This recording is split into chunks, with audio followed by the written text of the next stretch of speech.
Hi everyone. Today I'm going to go through what happened today in the market and see if our trading system actually got the market correct. Uh, when I'm normally trading, I just have these 6 pairs on because the biggest fallacy traders have is that they need to have like 60 of them or something like that. You just need about 6 pairs, and out of these 6 pairs, you don't have to trade all of them. Your purpose is to look for the pair that best suits your trading system. And what I do in the morning at 2 a.m. is I just go through each and every one of these pairs. I'd pick one after the other, and then from these 6, I choose maybe 2 or 3 which I'd be willing to trade off.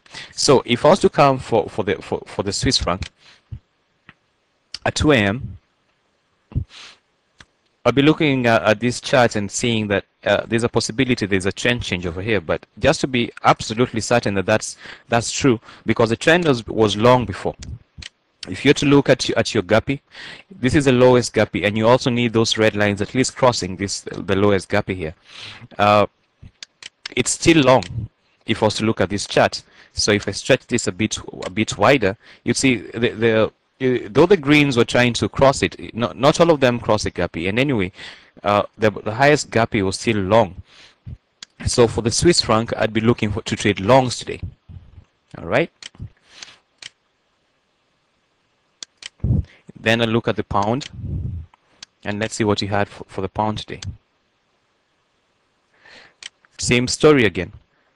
1 a.m., 2 a.m. The top Guppy never changed direction. It was still short. So I'd also be looking for shorts in the pound. The Aussie. Same story. It is still short. Though the other gap is crossed, but the main Guppy was still in a short mode, and this basically tells you today that any trading that you're going to do with the dollar, you should be thinking about the dollar being strong today. So let's look at the yen. The yen was not a candidate for me to trade. As you can see, the Guppy was crossing on the 30-minute chart, so the yen, I'd not be looking at trading the yen today. The Canadian. The Canadian was short. All the Guppies had crossed, so I'd be looking for shorts on the Canadian. The euro. I'd be looking for longs on the euro. So if I was to come at 3 a.m. in the morning, and you have your lists written down how you're going to trade them, at 2 a.m. in the morning you come and look at your euro 5-minute chart. Remember, the euro was supposed to be long, right? So at 3 a.m. in the morning, what do you find? The euro turning short. So this would not be a trading day for me on the euro, because I'll be looking for any long trades based on my 30-minute Guppy. So the euro today will not be a chart that will be opening up. All right. So we go next to the Canadian. Canadian again, like I said before, was short. So if I was to look at the 5-minute Canadian to see if it's a candidate for me, at 3 a.m. oh no. As you can see, the Canadian also, at 3 a.m. in the morning, I would not have gotten any entry for the Canadian at 3 a.m. in the morning. So even that today for me would not have been a trading pair. So you look at the yen. Remember, the yen was short on the 30-minute chart. 3 a.m. in the morning, it's not a candidate for me to trade. So far we've got 3 pairs. The bottom 3 pairs are not candidates for you to be trading. So the Aussie was supposed to be short. So at 3 a.m. in the morning,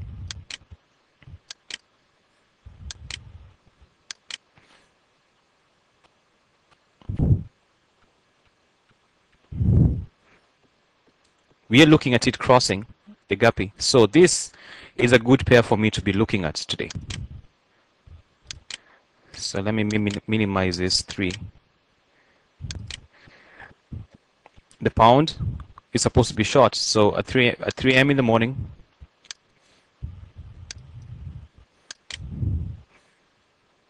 look at that. So you're looking at the Aussie, the pound. Let's see if the Swiss franc was going to help us today. So Swiss franc is supposed to be long, if I'm not wrong. Yeah, Swiss franc is supposed to be long. So looking at your 5-minute chart, 3 a.m. in the morning, and there we go. It's at 3 a.m. It's actually breaking out. So those are the 3 pairs I'd be looking to trade at.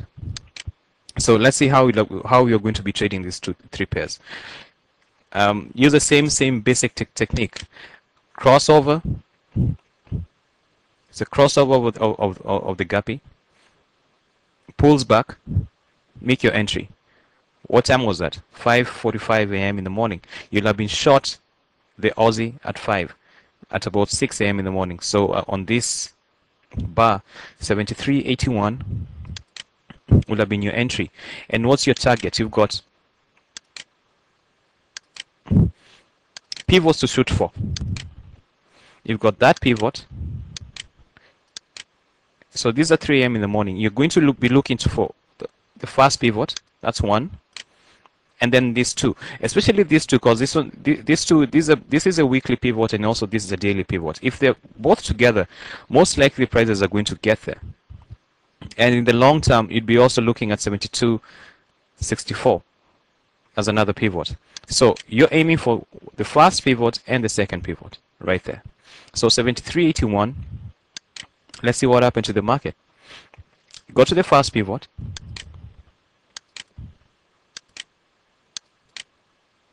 And you'll still be in this trade aiming for the second one, 73.05. So there's nothing wrong with you following the Guppy, the top Guppy as your stop. But for those who want to make those 20 pip moves and get out of the market, that will have been an easy 40 pips from 73.81 all the way to 73.41. That will have been an easy trade. And even if you woke up at 8 a.m. in the morning, this will still be a trade for you, and you'd be aiming for 73.05. So we can assume that you got. Our stop right now is at 73.48, so you're already up 40 pips, and you're waiting for the market to give us more all the way to 73.01. The pound. Again, that's what you're looking for. A crossover. It came. Now you're looking for a bounce back. I don't advise anybody to trade here. Wait for the bounce back all the way to either the green lines or the blue lines.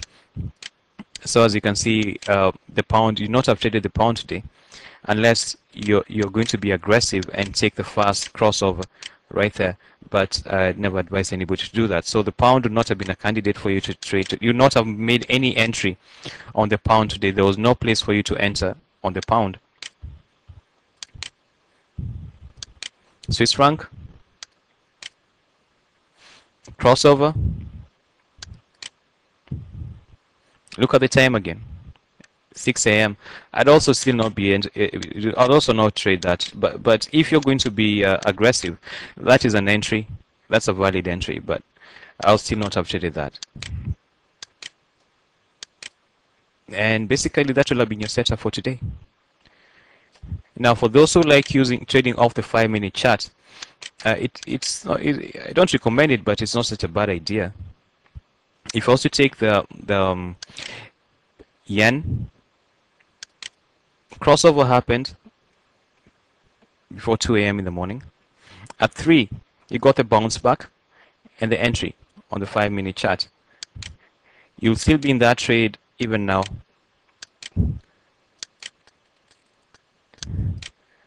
And you'll be aiming for 116.56.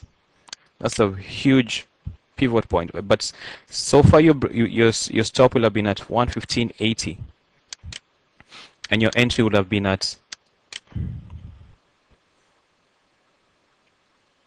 114.90. So you'll be up on the yen about 90 pips. Let's see if we got anything else on the other pairs. the Canadian on the 5-minute chart, crossover, looking for a bounce right around this area. Look at the time again, same time period at about 6. Got your entry on this bar, your stop is somewhere down here, and follow your trade. Simple work.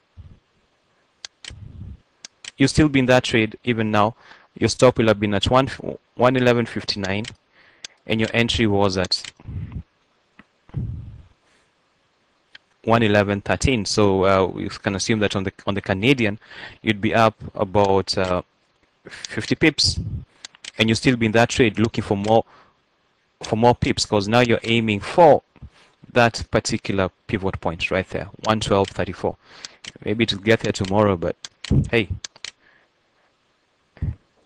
that's a good candidate for you.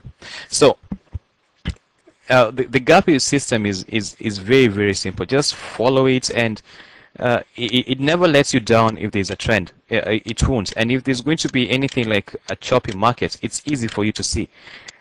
You'd not be entering these positions here. You know very well that's not going to go anywhere. And anyway, it's before 3 a.m. in the morning. So any trade after 3 a.m. in the morning, crossover, bounce back, and enter the market. Very simple. If you're going to be looking for targets, look for targets on the pivot points, the first pivot point. If you get there, move your stop. I mean, it's not going to hurt you to place a 10 pips a 10 pip stop, and aim for the next pivot. Every time a pivot is crossed, aim for the next pivot as your target. And like I said, I'm going to put my head on the banner right now and tell you that the Canadian is going to get to 112.35 soon, before it changes direction. And that's it for today. Thank you.